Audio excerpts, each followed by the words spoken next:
My name is Alara. I am the daughter of a woman who was evicted from the home she built with her own hands. This is not just a story of revenge. It is a story of returning to our roots. I've started this channel, Mother's Story, to ensure that no mother's sacrifice goes unnoticed. If this story touches your heart, I humbly ask you to subscribe and walk with us. Let's make sure these voices are finally heard. The glass willow does not merely stand upon the earth.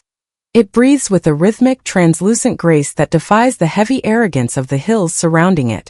To the socialites of the valley and the editors of architectural digests, it is whispered to be the crowning achievement of the Thorne family legacy, a testament to Julian's ancestral wealth and his mother's supposedly impeccable taste. They see the floor-to-ceiling sheets of reinforced glass that capture the bruised purples of the sunset, the white Carrara marble that feels like frozen silk beneath one's feet, and the weeping willow trees that dip their silver-leafed branches into the perimeter koi ponds. They see a trophy. But as I stand in the center of the grand atrium, watching the dust motes dance in a shaft of dying light, I do not see the thorns. I see my mother's hands. I see the invisible map of her sacrifices etched into the very mortar that holds these stones together. Every pillar of this house is a bone from her body, every pane of glass a crystallized tear. Long before Julian Thorne swept into my life with his practiced smiles and his family's hollow prestige, this land was a quiet, wild stretch of green that belonged to my grandfather. He was a man of the soil, a man who believed that land was the only thing God wasn't making any more of. When he passed, he left it to my mother, Martha, not as a burden but as a promise. He told her it was the foundation of our dignity. I remember her standing on this very hill when I was a child, the wind whipping her hair across her face, as she unfolded the blueprints she had spent years obsessing over. She didn't just want to build a house. She wanted to build a sanctuary that no one could ever take away from us. She poured every cent of her life savings, every penny of the inheritance, and every ounce of her physical strength into the gestation of the glass willow. The construction phase lasted 3 years, and during those years, my mother became a ghost of her former self. She was a woman of refinement, yet she spent her days in heavy boots and denim, arguing with contractors and inspecting the grain of the wood. I remember her sitting at a small wooden table in our cramped apartment, her fingers stained with ink and callous from handling stone samples, recalculating budgets so she wouldn't have to compromise on the integrity of the structure. She wanted the house to be transparent, glass and light, because she said we had nothing to hide. She wanted it to be strong marble and steel, because she knew the world was often cruel to women who stood alone. When the last tile was laid and the first fire was lit in the hearth, she didn't celebrate with champagne or a grand party. She simply sat on the floor of the empty living room, pulled me into her lap, and whispered that I would always have a place where the world couldn't reach me. Then came the thorns. My marriage to Julian was at first a beautiful deception. He spoke of the house with such reverence that I mistook his greed for appreciation. When we married, the narrative began to shift, slowly and insidiously, like ivy reclaiming a ruin. It started with small suggestions from my mother-in-law, Beatrice. She would comment on how the Thorne heritage deserved a setting as grand as this, or how the house finally felt complete, now that a name of their stature was associated with it. Within years, the history of the glass willow was rewritten in the social circles of the elite. It was no longer the house Martha built. It was the Thorne estate, a backdrop for their gala dinners and their cold, calculated displays of power. My mother, the true architect of this reality, was relegated to the status of a permanent guest, a widow they graciously allowed to occupy a wing of their magnificent home. I watched with a suffocating ache as they moved their heavy, dark antique furniture into rooms designed for light. They hung portraits of Julian's dark ancestors on walls that were meant to be bare and honest. They brought a coldness into the vents that no heating system could ever dispel. Julian, once my confidant, became a stranger who walked these halls with the stride of a conqueror. He took credit for the renovations, for the landscaping, for the very soul of the place. He would stand on the terrace during cocktail parties, a glass of expensive scotch in his hand, and gesture toward the horizon as if he had created the sun itself. And I, trapped by the labels of wife and daughter-in-law, stayed silent. I allowed the lie to fester because I believed that as long as my mother was safe within these walls, the ownership of the story didn't matter. But the atmosphere in the house has changed lately. It has grown sharp and jagged. The laughter of my sister-in-law, Sophia, rings through the hallways with a new possessive tone. I see her running her fingers over the marble countertops, not with admiration, but with the eyes of an appraiser.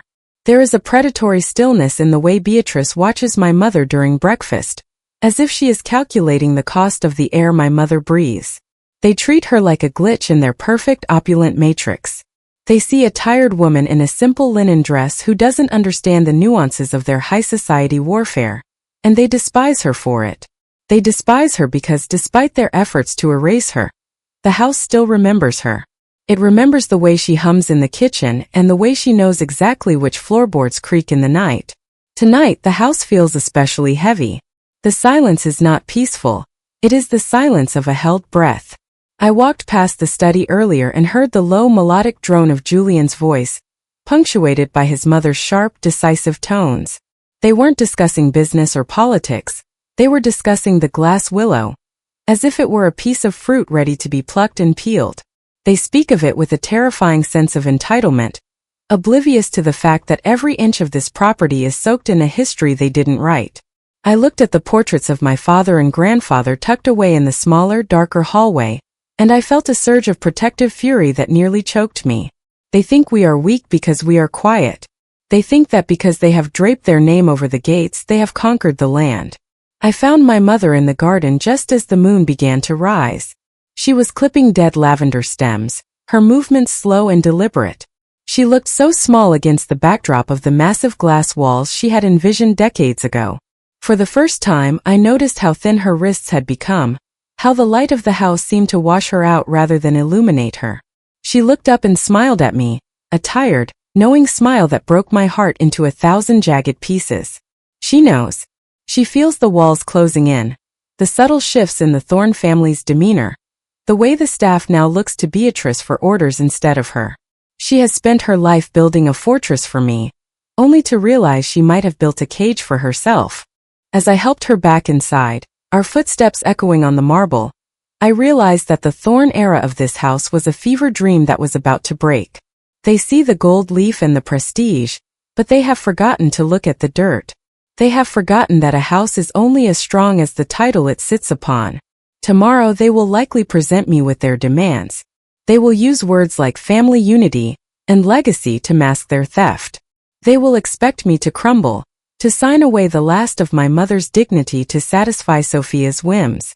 But as I look at the reflection of the willow trees in the dark glass, I feel a cold, elegant clarity. The Thornes have lived here as kings, but they have always been tenants in a kingdom they never owned. They don't know about the teakwood box hidden in the back of the closet. They don't know about the bloodline of the soil. And they certainly don't know that while they were busy playing at being gods, I was busy remembering exactly who I am. The glass willow is a masterpiece crafted in tears, it is true. But tears, when frozen, become as hard as diamonds. And diamonds can cut through even the thickest of thorn-sized vanities. I will let them have their dinner tonight. I will let them drink their wine and toast to their stolen future. Because the earth beneath their feet is already beginning to move, and they are far too arrogant to feel the tremor. The morning light in the glass willow does not wake you with a gentle touch. It arrives with a surgical precision, reflecting off the polished surfaces until the entire master suite feels like a gallery where I am the primary exhibit. To be a Thorne by marriage is to exist in a state of perpetual performance, a silent ballet choreographed by my mother-in-law Beatrice, whose very presence seems to drop the temperature of a room by 10 degrees. Every morning I descend the spiral staircase, each step a quiet vibration of marble against my soles, to join a breakfast ritual that is less about nourishment and more about the reinforcement of hierarchy. The dining room, with its panoramic view of the manicured gardens, is a masterpiece of intimidation. Here, the silver is always buffed to a mirror finish, and the porcelain is so thin it feels like it might shatter if I dare to speak a truth too heavy for this house to hold. Beatrice sits at the head of the table, a woman carved from ice and old money. She possesses a terrifying ability to eviscerate one's dignity without ever raising her voice. Her weapon of choice is the lethal hint, a subtle linguistic toxin delivered between sips of Earl Grey. Lately, her focus has shifted toward what she calls the harmonization of the family estate. She speaks of legacy as if it were a game of chess, and I am the pawn she has finally decided to sacrifice. She remarked today, with a gaze that lingered too long on the architectural drawings framed in the hallway, that a house of this magnitude requires a singular vision to maintain its prestige. She didn't have to say my name to let me know that I, and the woman who birthed me, were no longer part of that vision. I felt like a voiceless ornament, a piece of decor that had served its purpose and was now merely gathering dust in the corner of their grand narrative. Across from her sits Sophia, Julian's younger sister, a woman whose beauty is as sharp and cold as a diamond-tipped blade. Sophia has always viewed the world as a catalog designed for her personal selection, and lately, her eyes have been fixed on the glass willow with a predatory intensity that makes my skin crawl. Her upcoming wedding to a man from a banking dynasty has become the gravitational center of the Thorn universe. For weeks, the house has been flooded with fabric swatches, floral arrangements, and guest lists that read like a census of the nation's elite.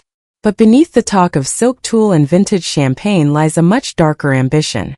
Sophia does not want a mere wedding. She wants a throne. She wants this house. I see the way she touches the walls as she walks through the corridors, her fingers tracing the veins in the marble not with admiration, but with the possessive stroke of a future owner. The atmosphere has become asphyxiating. Every time I walk into a room, the conversation dies a sudden, curated death. I catch them huddled in the library, Beatrice, Julian, and Sophia, their heads bent over ledgers and legal-sized envelopes.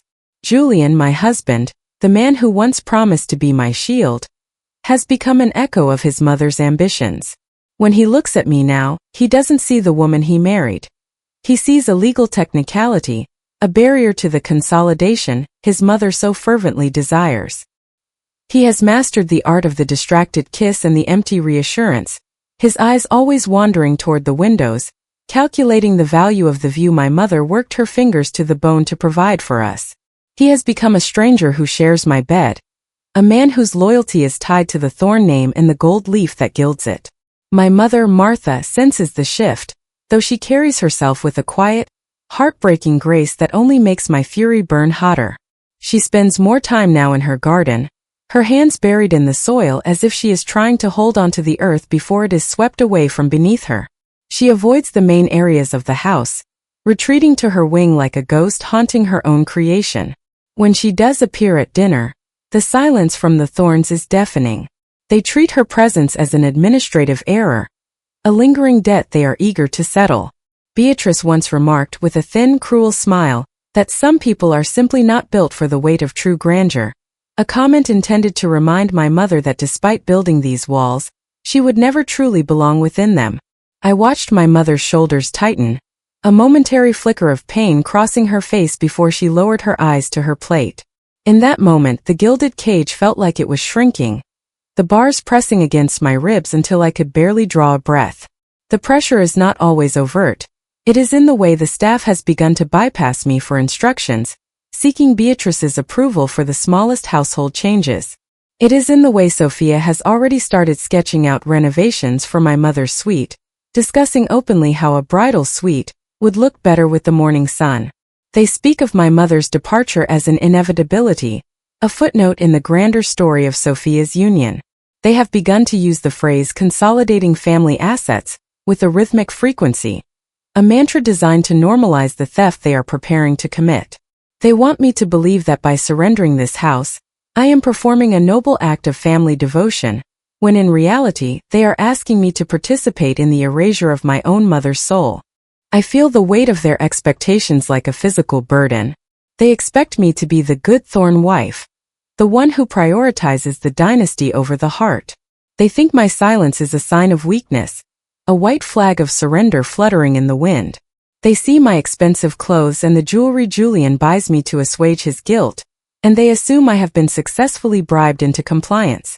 But they do not see the way I watch them from the shadows of the mezzanine. They do not see the way I record every slight, every insult, and every predatory glance Sophia casts toward the foundations of this house. They think I am an ornament, but an ornament is often made of glass, and glass, while beautiful, can be broken into 1,000 jagged pieces that draw blood when stepped upon. The glass willow was built on a foundation of honesty and sacrifice, qualities that are entirely foreign to the people who now occupy it. To the Thorns, this house is a weapon of social status. To me, it is a living memory of a father I lost, and a mother who gave everything to ensure I would never be homeless. As Sophia's wedding plans grow more extravagant, the masks are beginning to slip further. The hints are becoming demands, and the suggestions are becoming ultimatums. I see the storm clouds gathering on the horizon, the dark silhouette of a family ready to devour one of its own for the sake of a more glittering crown. But as I stand on the terrace, feeling the cold wind of the valley against my face, I realize that a cage, no matter how heavily gilded, is still just a cage. And the thing about cages is that they are designed to keep things in, but they also keep the world out. The Thorns think they are trapping me, but they are actually trapping themselves in a house that knows exactly who its true master is. The week ahead feels like a long, slow walk toward a cliff. I can feel the gift deed, though it hasn't been presented yet, vibrating with a dark energy in Julian's briefcase. I can hear the whispered rehearsals of their persuasive arguments echoing through the vents. They will talk of family, of legacy, and of the Thorn future. They will try to make me feel small, ungrateful, and hysterical. They will try to make my mother feel like a burden that needs to be unceremoniously dropped, so the Thorn carriage can move faster. But as I look down at my hands, I see the same strength in my knuckles that I see in my mother's. We are not the fragile things they think we are. We are the architects of this reality, and the Thorns are merely the tenants of our mercy. The gilded cage is about to be unlocked, but it won't be them walking through the door. It will be me, holding the keys they never knew existed. The air in Julian's private study always smells of expensive tobacco and the heavy metallic scent of old money, but tonight, the atmosphere is thick with a suffocating, clinical coldness. The room is a sanctuary of dark wood and leather, designed to make anyone who enters feel small. Yet as I sit across from my husband, the mahogany table between us feels less like furniture and more like a vast, unbridgeable canyon. Outside, the weeping willows of the estate are silhouetted against a moonless sky, their branches scratching against the glass like restless spirits trying to warn me of the ghost that is about to inhabit my marriage. Julian does not look at me with the eyes of a lover or even a partner. He looks at me with the detached, calculating gaze of a man finalizing a transaction that has been long overdue. Without a word, he reaches into a slim leather portfolio and slides a single heavy sheet of cream-colored parchment across the polished surface of the table. The sound of the paper skittering against the wood is deafening in the silence, a sharp, rasping noise that feels like it is tearing through the fabric of my heart. I do not need to read the bold, black headings at the top to know what it is. I have felt this moment coming for months, a slow-motion car crash that I was powerless to stop. It is a gift deed, a legal instrument of erasure. It is the document that would officially transfer the title of the glass willow from my name to his sister Sophia. It is the formal request for me to hand over my mother's soul, so that the Thorn family can use it as a stage for their next performance. Julian's voice, when he finally speaks, is chillingly calm, devoid of any tremor of guilt or hesitation. He speaks of the Thorn name with a religious fervor, as if our surname were a holy relic that required the sacrifice of everything I hold dear. He explains, with a terrifyingly logical cadence, that Sophia's upcoming marriage into the Vance banking dynasty requires a display of proportional grandeur. To the Thorns, prestige is a currency more valuable than blood, and Sophia, in their eyes, requires a home that reflects her newly elevated status. He tells me that it is only fitting that the crown jewel of the estate be held by a Thorn bloodline member, rather than remaining in the precarious hands of a daughter-in-law whose family history is, in his words, lesser than the architecture they inhabited. The betrayal does not come as a sudden blow. It arrives as a slow, agonizing realization that every "I love you" Julian ever whispered was actually directed at the walls surrounding us. In the clinical light of the study, the scales finally fall from my eyes, and I see my husband for what he truly is, a man who didn't marry a woman but a portfolio. He didn't fall in love with my spirit. He fell in love with the acreage, the marble, and the sheer audacity of a house that looked like it belonged to a dynasty. I realize now that my presence in his life was merely a temporary management contract, a necessary inconvenience to be tolerated until the Thorn family felt powerful enough to seize the assets they believed were theirs by divine right. The man I thought was my anchor is actually the one cutting the rope while I am still out at sea. I look down at the gift deed, my vision blurring for a moment as the weight of my mother's labor presses against my chest. I think of her hands, blistered from the cold during the winter we broke ground, and I think of my father's quiet pride as he watched the first glass pane being hoisted into place. To sign this paper would be more than a loss of property. It would be a posthumous betrayal of my father and a living execution of my mother's dignity. Julian continues to speak, his words a rhythmic drone about family unity and long-term strategic positioning, oblivious to the fact that he is currently murdering the last remnants of my respect for him. He pushes a gold-plated fountain pen toward me, the light glinting off its nib like a tiny sharpened spear. The silence that follows his demand is heavy, a physical entity that fills the room until I can barely breathe.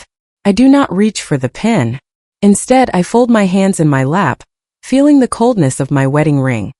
A piece of jewelry that now feels like a shackle forged in lies.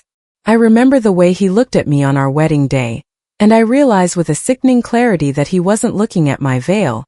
He was looking at the reflection of the house in the windows behind me.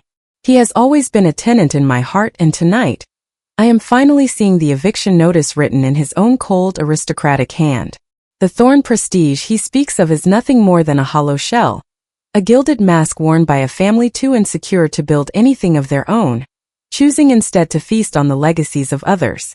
As the minutes tick by on the grandfather clock in the corner, Julian's composure begins to fray at the edges, replaced by a simmering, entitled irritation.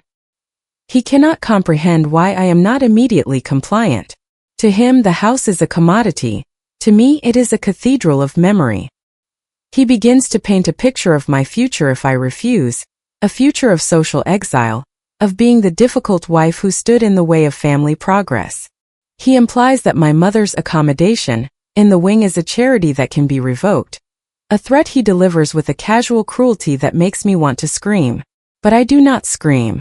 I have learned that in the world of the Thorns, emotion is a weakness they exploit. If I am to survive this, I must become as cold as the marble my mother laid. I look up from the document and meet his gaze, and for the first time in our marriage, I let him see the absolute emptiness I feel for him. There is no anger in my eyes, only a profound, icy clarity. I see the cowardice behind his expensive suit, and the desperation for approval from his mother that drives his every move. He is not a king. He is a servant to a name that has lost its soul. The realization that he never loved me should break me, but instead, it acts as a cauterizing agent, sealing the wounds and leaving behind a hard, impenetrable scar. The house is not his. It never was. And the land, the secret, sacred earth that he has completely overlooked in his greed, is a weapon he doesn't even know I'm holding.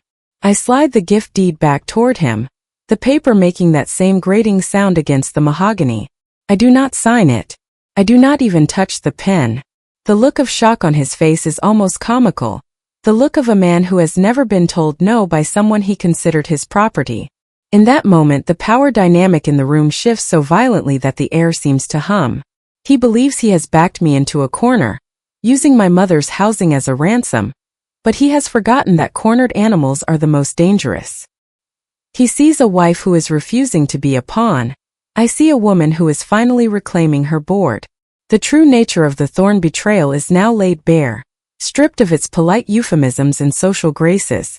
They are not a family, they are a pack of scavengers in silk ties. Julian stands up, his shadow looming large against the rows of leather-bound books, his voice dropping to a low, threatening hiss as he warns me of the consequences of my selfishness. He tells me that by tomorrow, his mother will have lost all patience. He tells me that the life I know is over. I simply stand up, smoothing the wrinkles in my silk skirt with a steady hand. He is right about one thing, the life I knew is over. But the life that is beginning is one where I no longer have to pretend that a thorn is worth my breath. As I turn to leave the study, leaving him alone with his unsigned paper and his hollow prestige, I feel the first spark of a quiet, elegant fire. The paper cut deep, it is true, but it is Julian who is bleeding, and he doesn't even realize it yet. The morning arrived not with the sun, but with a sky the color of wet slate, a heavy weeping gray that seemed to press against the glass walls of my mother's wing. The glass willow, usually a cathedral of light, felt like a tomb of cold air and shadows. I had not slept. The silence of the night had been punctuated only by the distant, rhythmic ticking of the grandfather clock and the echo of Julian's threats. I knew that by refusing to sign that paper, I had declared a war I wasn't entirely sure I could win, but as I watched the fog roll over the valley, I felt a strange, icy calm. I went to my mother's room, finding her already awake, sitting by the window with a cup of tea that had long gone cold. She didn't ask what had happened in the study. She saw the answer in the way I held my shoulders, the rigid, defensive posture of a woman who was protecting the last of her territory. The storm broke at precisely 10 o'clock, not from the clouds but from the main foyer. The sound of Beatrice's heels on the marble was a staccato of impending doom, a sharp metallic clicking that signaled the arrival of the executioner. She did not come alone. She brought with her two of the estate's junior groundskeepers and her personal assistant, a woman whose face was a mask of professional indifference. They did not knock. They simply entered my mother's sanctuary with the casual arrogance of owners reclaiming a storage unit. Beatrice was dressed in a suit of charcoal wool, her pearls glowing with a pale, malevolent light against her throat. She didn't look at me. Her eyes were fixed on my mother, who stood up slowly, her small frame silhouetted against the vast glass she had once commissioned with such hope. There was no shouting. In the world of the Thorns, violence is rarely loud. It is surgical, efficient, and wrapped in the language of unfortunate necessity. Beatrice spoke with a voice that was as smooth as polished bone, informing my mother that since the family arrangements had reached an impasse, her presence in the house was no longer conducive to the harmony of the Thorn estate. She used the word harmony as if it were a weapon. She signaled to the men, and with a sickening mechanical efficiency, they began to open the antique wardrobes. These were pieces of furniture my mother had selected with love, carved from solid oak to match the natural grain of the floors. Now they were being raided. Clothes were folded with a brutal haste and tucked into suitcases that appeared from the hallway like black coffins. I moved to stop them, my voice trembling with a fury I could barely contain, but my mother placed a steadying hand on my arm. Her grip was surprisingly strong, a silent command for me to maintain my dignity. She watched as they packed her life, the silk scarves my father had bought her, the worn books on landscape architecture, the small silver-framed photographs of a life before the Thorns. It was an architectural sacrilege, a systematic erasure of the woman who had dreamed this house into existence. Every time a drawer was slammed shut or a closet door was swung open, I felt the vibration in my own teeth. They weren't just moving her out. They were stripping the house of its heartbeat, leaving behind only the cold, expensive shell that Beatrice so desperately craved. The most agonizing moment came when Beatrice noticed a small, hand-painted ceramic vase sitting on the mantel, a piece my mother had made with my grandfather when she was a child. With a flick of her wrist, Beatrice told the assistant that clutter of this nature was to be disposed of rather than packed. It was a calculated insult, a way to tell my mother that her history was nothing more than trash in the eyes of a Thorn. My mother didn't flinch, though I saw the way her eyes clouded over for a split second. She simply stood there, an uncrowned queen being led to the guillotine of social exile, while the rain began to lash against the glass outside, as if the very sky were screaming on her behalf. We were led toward the grand entrance, a procession of shame orchestrated for the benefit of the staff who stood in the shadows of the gallery, their faces a mixture of pity and terror. Julian was there, standing by the massive mahogany doors, his hands shoved deep into his pockets. He couldn't even look me in the eye. He stood behind his mother, a silent shadow of a man, allowing the woman he swore to honor and the woman who built his home to be cast out into the mud. The betrayal was complete. He had chosen the prestige of his name over the sanctity of his house. As we reached the threshold, the wind caught the scent of damp earth and lavender, the garden my mother had planted with her own hands, now a landscape she was forbidden to walk. The groundskeepers placed the suitcases on the wet gravel of the driveway. It was a visual of such profound cruelty that it felt like a physical blow to my chest. My mother, a woman of 70 who had poured her soul into these foundations, was being told to stand in the rain next to her belongings like a common trespasser. Beatrice stood under the sheltered portico, her arms crossed, watching us with the satisfied expression of a general who had just won a decisive battle. She told me, with a voice that brooked no argument, that I was welcome to stay and reconsider my loyalties, but that my mother was to be off the property within the hour. The choice was clear. I could remain a thorn and watch my mother wither in a small apartment, or I could leave the cage and embrace the cold. I didn't hesitate. I reached for my mother's hand, her skin cold and damp from the mist, and led her toward the car. I didn't look back at Julian, though I felt his gaze burning into the back of my neck. I didn't look at the house, which now looked like a shimmering hollow ghost in the fog. My mind was already moving past the pain, past the humiliation, and into a space of cold, tactical calculation. As I loaded the bags into the trunk, my fingers brushed against the leather of my handbag, where the keys to the old family archives sat, a small heavy weight of hope.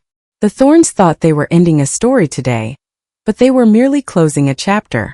They believed that by removing the queen, they had secured the castle, but they had forgotten that a castle is only as strong as the ground it occupies. As we drove away, the tires crunching on the gravel, I saw my mother look back one last time at the silhouette of the glass willow. She didn't cry. There were no hysterics, no pleas for mercy. She simply watched as the house disappeared into the gray veil of the rain. She looked like a woman who had lost everything, but I knew better. I knew that she had carried the most important part of the house with her, the truth of its origin. The Thorns had the walls, the marble, and the glass, but they were standing on stolen time. They had evicted a woman who held the deed to their very existence, and as the gates of the estate clicked shut behind us, I felt a surge of a dark, elegant power. The exile had begun, but it wouldn't be a long one. I drove toward the modest apartment I had rented in secret weeks ago, a small space that would serve as our war room. My mother sat beside me, her profile sharp and dignified against the blurring landscape. We were the lesser family, the ones without the Thorn pedigree, the ones who were supposed to be grateful for the crumbs of their opulence. But as the rain turned into a downpour, washing the Thorn dust off my car, I realized that the uncrowned queen was far more dangerous than the woman currently sitting in her stolen throne. We had the soil, we had the history, and very soon we would have the last word. The apartment was a stark utilitarian box that smelled of lemon wax and the faint lingering scent of the previous tenant's cooking, a jarring departure from the sterile ozone-scented air of the glass willow. It was a space defined by its limitations, with low ceilings that seemed to press down on us and walls so thin they whispered with the muffled sounds of the street below.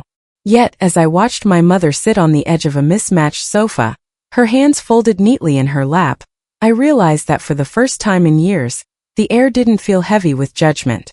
There was no Beatrice Thorn to critique the placement of a coaster, no Julian to sigh at the unrefined nature of our heritage. There was only the sound of the rain against a much smaller window and the profound, ringing silence of our shared displacement. We spent the first few hours in a daze of domesticity, unpacking the few suitcases the Thorns had allowed us to take. It was a humbling process, sorting through the remnants of a life that had once been lived in a palace. My mother moved with a mechanical precision, placing her linen dresses in a cramped closet and arranging her few remaining books on a particle board shelf. She didn't complain about the lack of space or the draft that whistled through the window frame. She carried herself with the same quiet, indestructible grace that she had maintained while standing in the driveway of her own stolen home. I realized then that while the Thorns had taken her architecture, they had failed to touch her foundation. She was the architect of her own peace, a structure they were too spiritually impoverished to understand. It was while I was digging through the bottom of the last trunk, a heavy scuffed leather piece that had belonged to my father, that I felt it. Tucked beneath a layer of wool blankets was a smaller object, wrapped in a piece of faded velvet. I pulled it out, feeling the surprising weight of it in my hands. It was a teakwood box, dark and oil-rubbed, its surface intricately carved with patterns of vines and roots. I remembered seeing it on my father's desk when I was a child, a sacred object I was never allowed to touch. It smelled of sandalwood and ancient earth, a scent that immediately transported me back to the days before the Thorn shadow had fallen over our family. I brought it over to the small kitchen table, and my mother's eyes widened as she saw it, a flicker of recognition and something akin to reverence crossing her face. "Your grandfather told me to keep this for a day when the sky fell," she whispered, her voice barely audible over the hum of the refrigerator. She didn't offer a key, Instead, she showed me the hidden latch, a clever piece of joinery that required a specific sequence of pressures. When the lid finally creaked open, I didn't find the jewelry or gold I had half expected. There were no diamonds to be sold for our survival, no stacks of cash to fund a legal battle. Instead, the box was filled with paper, weathered yellowed parchment that felt like dried skin between my fingers. They were ironclad documents, stamped with the heavy, official seals of a generation that valued a man's word and his signature above all else. I began to sift through them, my eyes scanning the dense, archaic legal language. There were maps, hand-drawn with a precision that bordered on the obsessive, showing the boundaries of the valley land. There were records of taxes paid by my grandfather, and then by my father through decades of shifting fortunes. But at the very bottom of the box lay the prize, a land grant and a perpetual title deed. As I read the lines, the breath caught in my throat and a cold, electrifying shiver raced down my spine. The documents were not for the house itself, but for the very earth upon which the glass willow stood. The legal reality was a masterstroke of historical foresight that the Thorns, in their haste to claim the prestige of the building, had completely overlooked. My grandfather had been a man of the soil, and he had understood a truth the elite often forgot. You can own the sky and the stone, but if you do not own the dirt, you own nothing. The documents clearly stated that while the superstructure, the house, the marble, the glass, could be built and funded by various parties, the real property, the land, was held in an unbreakable trust. It was a ground lease agreement of sorts, but one with no expiration date and no clause for forced sale. My father had never sold the land to the Thorn Corporation. He had only granted them a right of occupancy, based on his marriage to my mother and the continued residence of our bloodline. I looked up at my mother, the realization hitting me like a physical wave. The Thorns had spent millions on renovations. They had imported Italian artisans and German engineers to turn my mother's dream into a Thorn trophy. They had behaved as though they were the masters of the universe because they held the receipts for the marble. But in their arrogance, their lawyers had never double-checked the land registry from 70 years ago. They had assumed that because they occupied the house, they owned the world. By evicting my mother and effectively severing our residence, they hadn't just been cruel, they had triggered a catastrophic legal breach. They were now, in the eyes of the oldest laws of this valley, nothing more than very expensive squatters on a piece of land that belonged to me. The irony was so sharp it was almost poetic. Julian had demanded I sign the house over to Sophia so that the Thorn name would have a home. He wanted the prestige of the architecture. He wanted the glass and the light. But he had forgotten that the glass needs a floor to stand on. I sat back in the hard plastic chair, the yellowed paper spread out before me like a map to a hidden kingdom. The apartment no longer felt small or utilitarian. It felt like a command center. The flickering light of the single bulb overhead felt brighter than the baccarat chandeliers we had left behind. We weren't the refugees they thought we were. We were the landlords of their pride. I spent the rest of the night cross-referencing the deeds with current property laws, my mind working with a clarity I hadn't possessed in years. The betrayal I had felt in Julian's study, the sharp, cutting pain of realizing I was unloved, was replaced by a cold, calculating resolve. The Thorns valued appearances above all else. They lived for the social season, for the admiration of their peers, and for the myth of their untouchable wealth. I realized that I didn't need to scream at them. I didn't need to beg for my mother's room back. I simply had to wait for the right moment to show them that their crown jewel was sitting on a foundation of sand, and that I held the title to the sand. My mother eventually went to bed, her breathing steady and peaceful for the first time since the eviction. I stayed up watching the dawn break over the city, casting a pale gray light over the documents. I felt a profound sense of connection to the men who had come before me, the grandfather who had bought the dirt and the father who had protected the secret. They had known that a day like this might come, a day when the thorns of the world would try to choke out the roots. They had given me a legacy that was ironclad and indestructible. As I carefully packed the papers back into the teakwood box, I felt a smile touch my lips, the first real smile in a very long time. It was a smile of quiet, elegant anticipation. The Thorns were likely celebrating their victory tonight, toasting to Sophia's new home in the grand dining room that my mother had designed. They were laughing at our modest new life, imagining us broken and defeated in some corner of the city. They thought they had taken everything. But as I closed the lid of the box, the sound of the latch clicking into place felt like a gavel striking a final judgment. They had the house. They had the name. But I had the earth. And as any gardener knows, you can't keep the flowers if you lose the soil. The game had changed. I was no longer a voiceless ornament in their gilded cage. I was the owner of the ground they walked on, and I was about to make the rent very, very expensive. I returned to the glass willow 3 days after the rain had washed us out, not as a victim, but as an actress approaching the most vital performance of her life. Stepping back onto the marble foyer felt like entering a beautifully lit stage where the audience was already convinced they knew the ending. The scent of lilies and expensive floor wax was suffocating, a floral mask for the decay of character that lived within these walls. I had traded my morning quiet linen for a structured ivory wool suit, the color of a peace flag, but the cut of a soldier's uniform. My hair was pulled back into a knot so tight it made my expression look perpetually perfectly serene. I was no longer the woman who had watched her mother's suitcases sit in the mud. I was the dutiful wife, returning to the fold to offer my surrender. Julian met me in the grand atrium, his posture a mixture of relief and renewed arrogance. He likely saw my return as the inevitable result of my smallness. He believed that without the thorn name and the thorn walls, I would simply evaporate. I lowered my eyes just enough to simulate shame, allowing him to take my hands. His touch felt like the brush of cold plastic. I told him, in a voice that I had practiced in the cracked mirror of the apartment, that I had been emotional and short-sighted. I spoke the words he craved to hear. That family was the only true north, and that I wanted to ensure Sophia's wedding was as perfect as the architecture she was about to inherit. I saw the tension leave his shoulders, not because he cared for my well-being, but because his transaction was finally back on track. Beatrice joined us moments later, appearing from the library like a cat who had just cornered the last mouse in the cellar. She didn't offer an apology for the eviction, she offered a fresh start. Her magnanimity was as sharp as a razor. I played my role with a terrifying fluidity, asking for one final week within the house to prepare for the transition, and to personally oversee the archiving of my mother's lingering documents. I framed it as an act of service, a way to ensure that when Sophia took over, there would be no ghosts of the previous administration to haunt her. They agreed with a dismissive wave of the hand, granting me 7 days of residency as if they were tossing a scrap of meat to a loyal dog.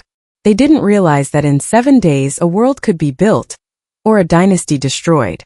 The 7 days that followed were a masterclass in the art of the mask. By day, I was the perfect thorn hostess. I poured tea for Beatrice with a hand that never shook. I sat with Sophia, looking over guest lists and floral arrangements for her dream wedding, listening to her discuss where she would move her new furniture once my things were gone. I nodded when she suggested the willow trees be trimmed back because they obstructed the view of the valley, a comment that felt like a knife to my ribs, as those trees were planted by my father. I smiled, I agreed, and I played the voiceless ornament with such conviction that they stopped watching me. I became part of the background, a ghost in silk, while they celebrated their victory with vintage champagne every evening. But the nights belonged to the truth. When the house fell into its heavy, arrogant silence, I retreated to the small study in the guest wing and worked by the light of a single desk lamp. I spent hours on encrypted calls with Mr. Sterling, my mother's old family lawyer, a man who lived for the kind of legal technicality that could topple a skyscraper. We spoke in whispers about reversionary clauses, easement violations, and the notice of termination of land occupancy. We weren't filing a lawsuit, we were preparing a reclamation. Every document I scanned from the teakwood box was a nail in the coffin of the Thorns' residency. I felt a cold, surgical joy as I realized that by evicting my mother, Beatrice had legally ended the family occupancy status that protected their right to the land. They had broken the seal themselves, and I was merely the one who would point it out. During those 7 days, I watched Julian with a detached curiosity, as one might observe a specimen in a jar.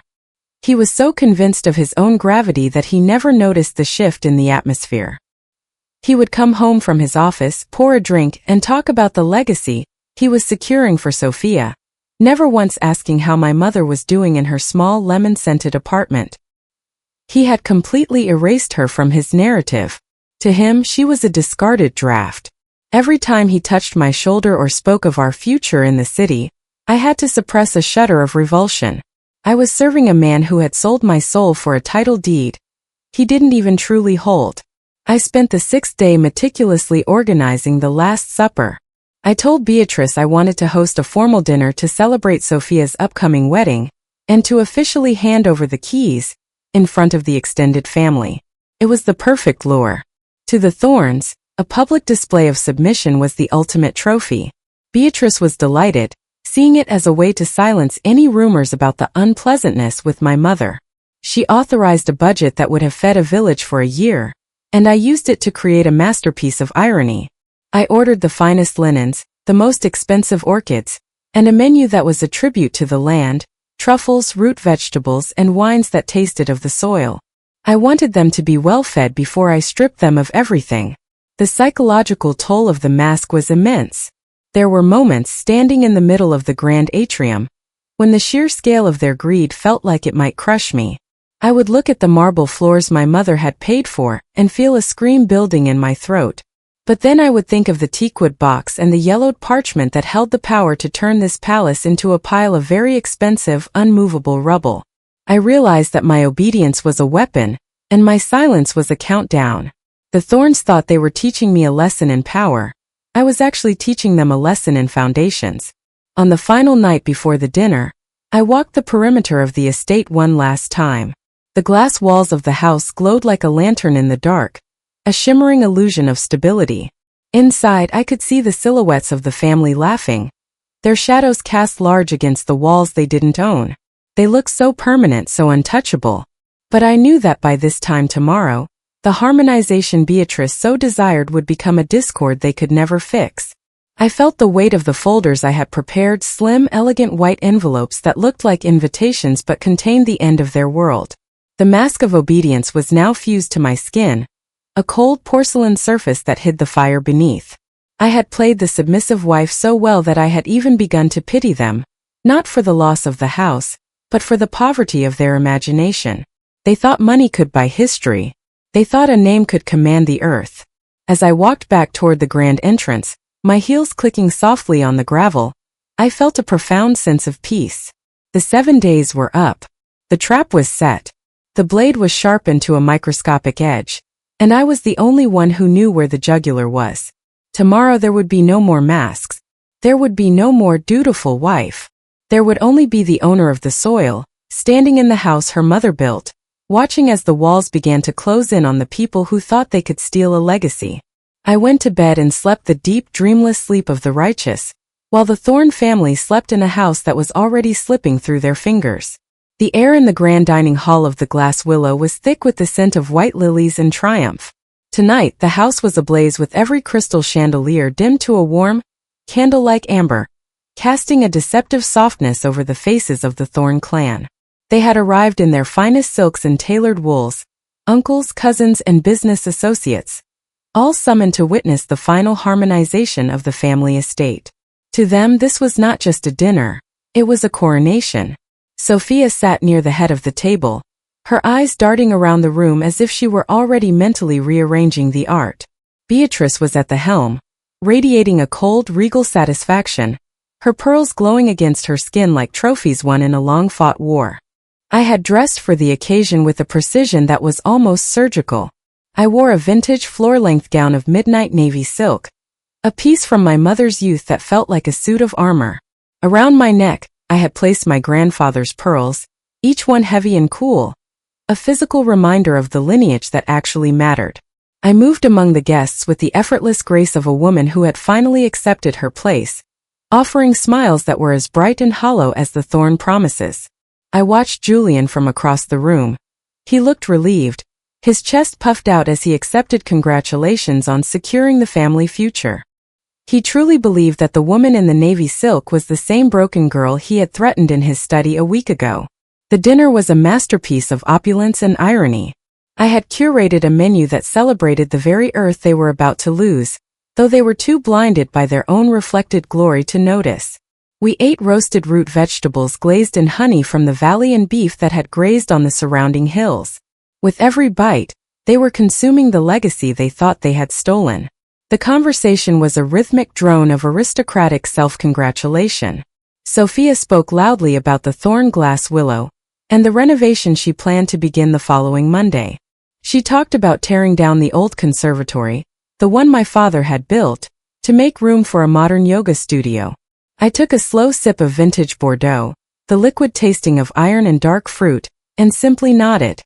As the dessert plates were cleared and the port was poured, a heavy, expectant silence settled over the room.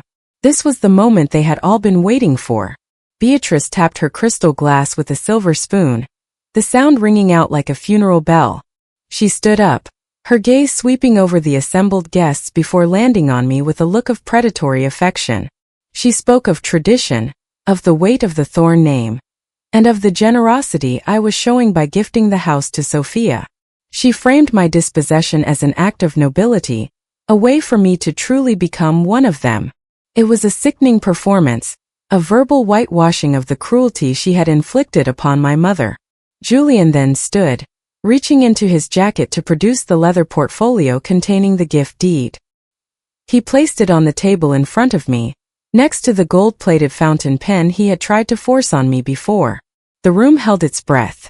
I could see the reflection of the candlelight in the polished mahogany, and for a moment, the table looked like a dark, deep lake. Julian's hand trembled slightly, not with guilt, but with the excitement of a man about to close the biggest deal of his life. He looked at me, a silent command in his eyes, urging me to play my final part so they could all go back to their champagne. I didn't reach for the pen. Instead, I stood up, my silk gown whispering against the floorboards. I looked around the table, meeting the eyes of every uncle, every cousin, and every Thorn associate. I saw the greed, the entitlement, and the utter lack of curiosity about whose blood had actually built the walls surrounding them. I felt the weight of the teakwood box, which I had placed discreetly on a side table earlier in the evening. This was the precipice. Behind me were years of silence and submission.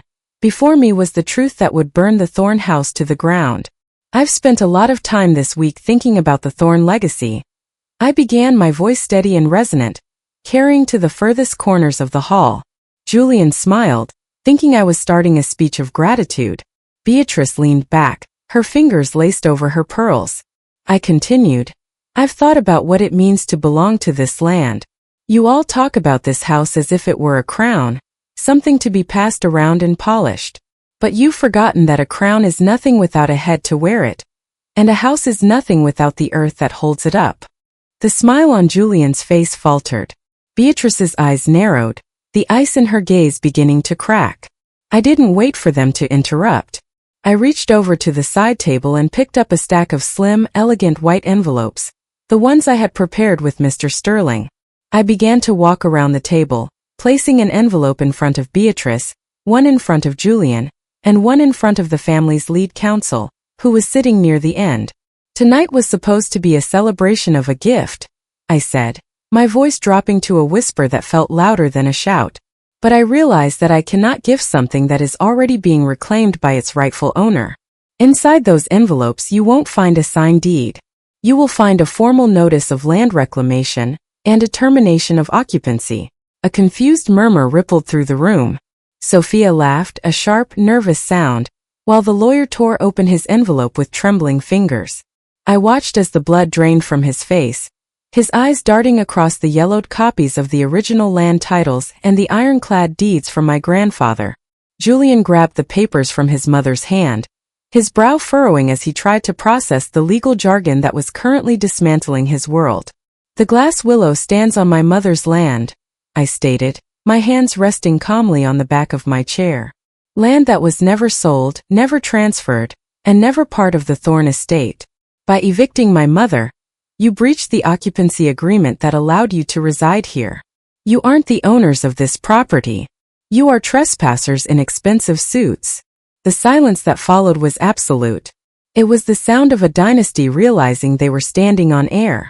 Beatrice looked up at me, her face contorted in a mask of pure, unadulterated rage, but behind the anger, I saw the first flicker of true terror. She looked at the walls, the chandeliers, and the marble, and for the first time, she saw them for what they were. A very expensive, very heavy pile of rubble that she no longer had the right to touch. The Last Supper was over, and the bill had finally arrived. The silence that followed my declaration was not merely a lack of sound. It was a physical weight, a vacuum that seemed to suck the oxygen out of the grand dining hall. Under the brilliant, multifaceted glow of the baccarat chandelier, the Thorne family looked like a collection of wax figures caught in a moment of grotesque realization. The documents I had distributed, crisp white folders containing the weathered, yellowed truths of my grandfather's foresight, lay scattered across the mahogany table like fallen leaves after a frost. I watched with a detachment that felt like a newfound superpower, as Mr. Halloway, the Thorne family's lead counsel, adjusted his spectacles with trembling fingers. His eyes darted across the pages, searching for a loophole, a flaw, or a missing seal that would invalidate the ground beneath his feet. But my grandfather had been a man who built things to last, and his legal protections were as enduring as the granite in the valley. Mr. Halloway's face, usually a mask of aristocratic boredom, slowly drained of color until it matched the white linen of the tablecloth. He whispered something to Beatrice, a frantic, hushed sentence that caused her to recoil as if she had been slapped. The air in the room, once perfumed with the scent of lilies and expensive wine, now felt sharp and metallic. I sat back in my chair, the silk of my navy gown cooling against my skin, and observed the carnage of their confidence. Julian was staring at the land title as if it were written in a dead language, his mouth slightly agape, his posture collapsing from that of a conqueror to that of a confused child. Sophia, who had been dreaming of yoga studios and bridal suites, was frozen, her hand still clutching a crystal wine glass so tightly I expected it to shatter. The scramble began in earnest then. Halloway pulled a tablet from his briefcase, his fingers flying across the screen as he accessed the digital archives of the county land registry. He was looking for the Thorne name, looking for the deed of sale that had never happened. I waited, listening to the frantic clicking of his keys, a sound that reminded me of a trapped insect. I knew what he was finding, a void, a 70-year-old trust that had never been dissolved, a perpetual land use agreement that was contingent upon the residents of the bloodline. By removing my mother, the architect and the anchor, they had effectively evicted themselves. They had severed the only legal thread that allowed the Thorne superstructure to exist on this specific patch of earth. There must be some mistake, Beatrice finally hissed, her voice a jagged shard of glass. She looked at me, her eyes burning with a hatred that was almost breathtaking in its purity. She wasn't just angry. She was offended. To her, the idea that a woman like my mother, a woman she considered a guest in her own creation, could hold the power of life and death over the Thorne estate was a cosmic injustice. I didn't flinch. I let her anger wash over me, knowing it had no teeth. She was a queen without a country, standing on a balcony that was about to be dismantled. I leaned forward, the light of the chandelier catching the ancestral pearls at my throat, and I let the voiceless ornament they had cultivated for years finally speak its truth. I explained the reality to them with a voice that was as smooth as silk and as sharp as a razor. I told them about the ground lease agreement that had been the foundation of the Thorne presence here. I explained that the house, the marble, the glass, the Italian fixtures belonged to the Thorne Corporation, yes. But the land, from the topsoil to the bedrock, belonged to the estate of my grandfather, now managed solely by me and my mother. I watched as the realization dawned on them. They had spent millions building a monument to their own vanity on a plot of ground they didn't own. They had been paying for the walls while I had been holding the earth. Then I delivered the ultimatum. It was the moment I had rehearsed in the quiet of the small lemon-scented apartment, the moment that would turn their victory into ashes. I informed them that as of midnight, the previous land use agreement was officially terminated due to the breach of residency. If they wished to keep the glass willow where it stood, they would have to enter into a new lease, one that I had personally drafted with Mr. Sterling. The terms were not negotiable. The rent for the land would not be calculated in mere currency. It would be pegged to the market value of the Thorne family's entire reputation. I named a figure so astronomical, so punitive, that it would drain the Thorne coffers within 2 years. "You may own the walls and the roof," I whispered into the suffocating silence, "but you are trespassing on my mother's soil. And as of tonight, the rent for this land exceeds the value of your entire reputation." You have 24 hours to decide. You can pay the rent and become tenants in the house you thought you owned, or you can do what you did to my mother. You can pack your bags, leave your marble and your glass behind, and see how much the thorn name is worth when it doesn't have a place to sit. The power shift was absolute. Julian looked at me, and for the first time I saw genuine fear in his eyes. Not the fear of losing me, but the fear of losing the thorn that he had used as a shield against the world. He realized that the woman he had tried to bribe with jewelry and silence was now the person who decided if he had a roof over his head. Sophia began to sob, a quiet, pathetic sound that was quickly muffled by her mother's sharp command for silence. Beatrice was vibrating with a repressed fury, her knuckles white as she gripped the edge of the table. She looked as if she wanted to lung across the mahogany and tear the documents from my hands, but she knew Holloway was already conceding the point. The legal team was no longer scrambling to win. They were scrambling to survive. I stood up then, the movement slow and deliberate, the rustle of my silk gown the only sound in the room. I didn't wait for a rebuttal. I didn't need one. The truth was written in the yellowed ink of the deeds, and the pale faces of the people who had tried to steal a legacy. I looked at the baccarat chandelier one last time, seeing it not as a symbol of their wealth, but as a fragile, hanging thing that could fall at any moment. The house was still beautiful, yes, but it was no longer a cage. It was a structure built on a foundation they couldn't control. As I walked toward the exit, I paused by Julian. I didn't touch him, but I let my gaze linger on his for a heartbeat. I wanted him to remember this moment. The moment he realized that the lesser family had played a game he didn't even know existed. I wanted him to see that the real estate he had married me for was actually the one thing that would ruin him. I turned and walked out of the dining hall, my heels clicking a steady rhythmic beat on the marble that my mother had paid for with her life's blood. Outside, the night air was cool and smelled of damp earth and the coming rain. The glass willow glowed behind me, a shimmering palace of glass and lies. I felt a profound sense of relief, a shedding of the thorn skin that had felt so tight for so many years. The earth had stood still for a moment, long enough for the truth to catch up with the prestige. I knew the next 24 hours would be a whirlwind of legal threats, desperate phone calls, and perhaps a final ugly confrontation.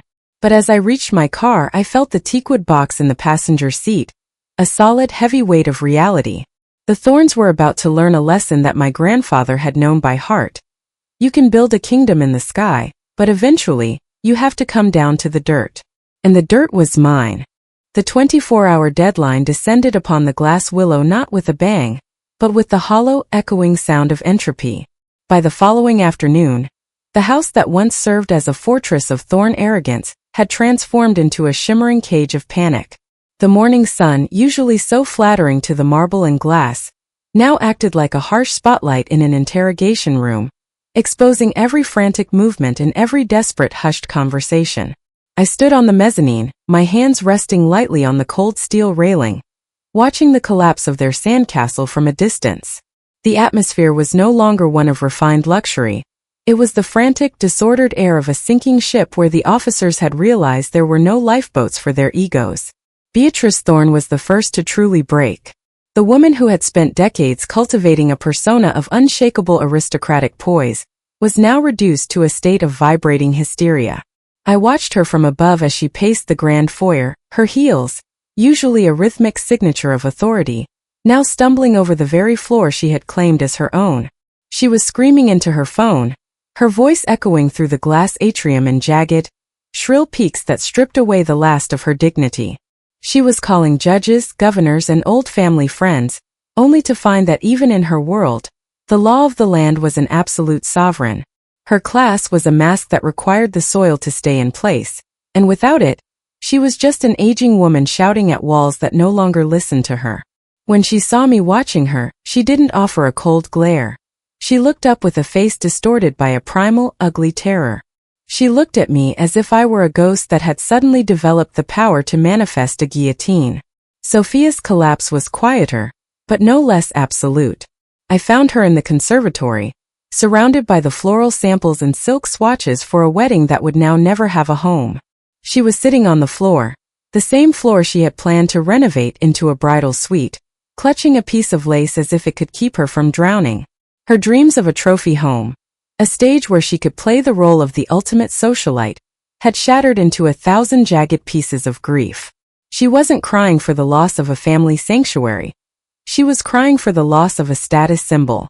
To Sophia, the house was a garment she intended to wear to prove her worth to the world, and now she was being stripped bare. Every time she looked at the glass walls, she saw only her own failure reflected back at her. The thorn prestige she had weaponized against me was now a weight dragging her into the mud. Then came Julian. He found me in the library, the room where he had once slid a gift deed across the table with the cold detachment of a stranger. He looked as if he hadn't slept or bathed. The polished, calculated husband I had known was gone, replaced by a man who looked small, frantic, and pathetically human. He didn't come with threats this time. He came with a plea. He fell to his knees in front of me, his hands reaching out to grab the hem of my skirt, a gesture of supplication that made my skin crawl with a deep, visceral revulsion. He spoke of family loyalty. He spoke of the years we had shared and the misunderstandings that had led us to this point. He tried to frame his betrayal as a strategic move for our future, begging me to remember the honor of the Thorn name. It was the ultimate irony. The man who had stood by and watched his mother dump my mother's suitcases in the rain was now invoking the sanctity of family. The man who had tried to steal my mother's soul now wanted me to save his skin because we shared a marriage certificate. I looked down at him, my expression as unyielding as the bedrock beneath us, and I felt absolutely nothing. No anger, no sadness, not even a flicker of the old affection. I felt the cold, clean emptiness of a debt finally being settled. Family loyalty, Julian? I asked, my voice barely more than a whisper, yet it seemed to fill the room like a physical presence. You taught me what family loyalty means the day you stood silent on that driveway. You showed me that to a thorn, family is just another asset to be liquidated when the price is right. You aren't begging for your wife. You're begging for the acreage. I reached into my silk folder and produced the final formal eviction notice. It was a document of devastating simplicity, drafted with a clinical precision that left no room for interpretation or appeal. I handed it to him, watching as his fingers trembled when he took the paper. I informed him that the 24-hour grace period was nearly over. By sunset, the Thorn presence on this land would be considered a criminal trespass. You have a choice, I told him, a small, elegant smile touching my lips, a smile that felt like a blade. You can vacate the property by tonight, leaving the house behind as a very expensive gift to the soil you tried to steal.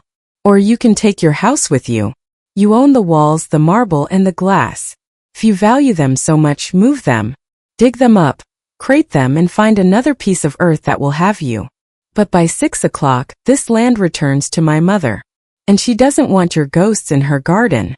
The chaos that followed was a slaughter conducted with the utmost grace. The Thorn legal team, realizing the battle was lost, began to advise the family to pack whatever they could carry. I watched as the professional movers, the same men who had once been used to intimidate me, now worked at my direction, clearing out the Thorn portraits, the dark antique furniture, and the silver that had been used to toast to my dispossession. It was a reversal of Chapter 4, but this time, the sky was clear and the sun was setting in a blaze of defiant gold. Beatrice was led to her car by her assistant, her head covered in a silk scarf as if she could hide from the shame of her retreat. Sophia followed, her eyes red and swollen, carrying only a single box of her wedding finery, a pathetic remnant of a dream that had turned to ash. Julian was the last to leave. He stood at the grand entrance looking back at the glass willow one last time. He looked like a man who had finally realized that he had never really lived there. He had only been a guest in a house that belonged to a heart he had broken. As the Thorn convoy pulled away, their tires crunching on the gravel for the very last time, a profound rhythmic silence returned to the valley. The glass willow stood empty, its transparent walls glowing in the twilight like a lantern that had finally been cleaned of soot. It was no longer a trophy of the Thorn dynasty. It was once again a masterpiece of light and sacrifice.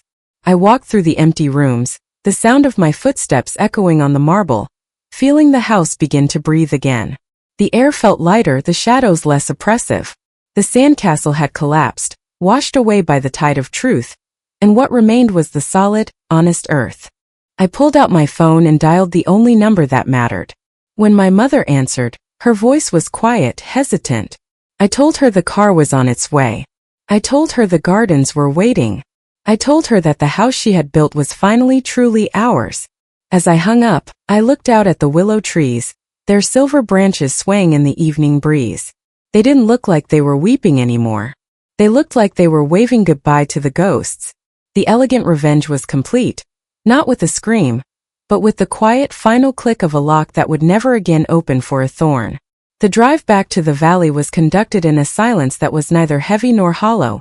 It was the quiet of a long-held breath finally being released. I sat behind the wheel of the sleek midnight black sedan, a vehicle the Thorns had once presented to me as a gift of marital status, but which I had recently discovered was tied to the land-use company my grandfather had founded. In their rush to flee the impending legal storm, they had left the keys behind, assuming the car was a mere rounding error in their collapsing empire. To me, however, it was more than steel and leather. It was a reclaimed instrument of our mobility. Beside me, my mother sat with her hands resting loosely in her lap, her gaze fixed on the passing landscape. She didn't look like the woman who had been cast out in the rain a week ago. The lines of exhaustion around her eyes had softened, and there was a steady, quiet light in her expression that I hadn't seen since I was a child. We were no longer refugees of a dynasty. We were the returning sovereigns of a small, glass-walled kingdom. As we reached the iron gates of the estate, the censor recognized the car and the heavy bars swung open with a smooth mechanical hum. There were no thorn guards to scrutinize our arrival, no Beatrice-approved staff to report our movements. The driveway, once a site of such profound humiliation, was now just a path through the trees. The glass willow appeared through the mist of the late afternoon, its transparent walls catching the first golden embers of the descending sun. Without the thorn banners and the clutter of their dark, heavy furniture visible through the glass, the house looked lighter, as if it were floating just a few inches above the soil. It looked exactly as my mother had sketched it on that small wooden table in our old apartment decades ago. A sanctuary of light, unburdened by the weight of someone else's vanity. When I killed the engine, the silence of the valley rushed in to meet us, punctuated only by the distant, rhythmic chirping of birds and the soft rustle of the willow branches. We stepped out of the car, our footsteps light on the gravel. My mother stood for a long moment before the grand entrance, her eyes tracing the lines of the roof and the way the glass reflected the sky. She didn't rush inside to claim her victory. She simply breathed, her chest rising and falling in sync with the wind. I realized then that her revenge wasn't about the building. It was about the restoration of her dignity. The house was merely the physical evidence that she had been right all along, that honesty and labor are the only things that truly take root. Inside, the house felt vast and strangely hollow, but it wasn't a lonely emptiness. It was the space left behind when a malignant growth is finally removed. The thorns had stripped the place of their portraits, their gilded mirrors, and the heavy, oppressive antiques that had never quite fit the architecture. What remained was the essential soul of the structure. The white Carrara marble, the warm oak floors, and the endless soaring ceilings. The echoes of Beatrice's sharp heels and Sophia's shrill laughter had been replaced by the quiet hum of the house itself. I watched my mother walk through the atrium, her hand brushing against a marble pillar as if she were greeting an old friend. She didn't look at the empty spaces where expensive art used to hang. She looked at the way the light hit the floor, noting with a small satisfied smile that the afternoon shadows were exactly where she had intended them to be. I went to the kitchen, the heart of the house that the Thorns had treated as a mere utility for their caterers. I prepared a simple pot of jasmine tea, the steam rising in delicate curls that smelled of home. There was something profoundly healing about the mundane act of boiling water, in a house that had once felt like a museum. I brought the tray out to the western veranda, where the glass walls slid open to merge the interior with the sprawling valley beyond. My mother was already there, seated in one of the few remaining chairs, a simple minimalist piece that had survived the thorn purge. She looked at peace, a woman who had finally come home from a long and wearying war. We sat together on the veranda, the tea warm in our hands, and watched as the sun began its final descent behind the purple ridges of the hills. The valley was bathed in an ethereal liquid gold, the light spilling over the trees and catching the surface of the koi ponds below. In this light, the glass willow truly earned its name. It seemed to dissolve into the landscape, a transparent vessel for the beauty of the earth. The cage of gold that Julian and his mother had tried to build was gone. They had seen this house as a vault for their status, a place to hide their insecurities behind layers of marble and prestige. But as the shadows lengthened, I realized that they never truly lived here. They were only haunting the rooms, trying to possess something they were fundamentally incapable of understanding. "The soil feels different tonight," my mother whispered, her voice carrying a resonance that I hadn't heard in years. "It's as if the land knows they're gone." I nodded, feeling the truth of her words in the very marrow of my bones. The thorns had focused on the superstructure, on the things they could buy, label, and show off to their peers. They had ignored the primordial power of the ground beneath them, treating it as nothing more than a platform for their vanity. But the land remains. Long after the thorn name has faded into a footnote of social scandal, this dirt will still be here. The willow trees my father planted will continue to grow, their roots digging deeper into the history we protected. We were the guardians of the foundation, and because we had honored the roots, the branches had finally flourished.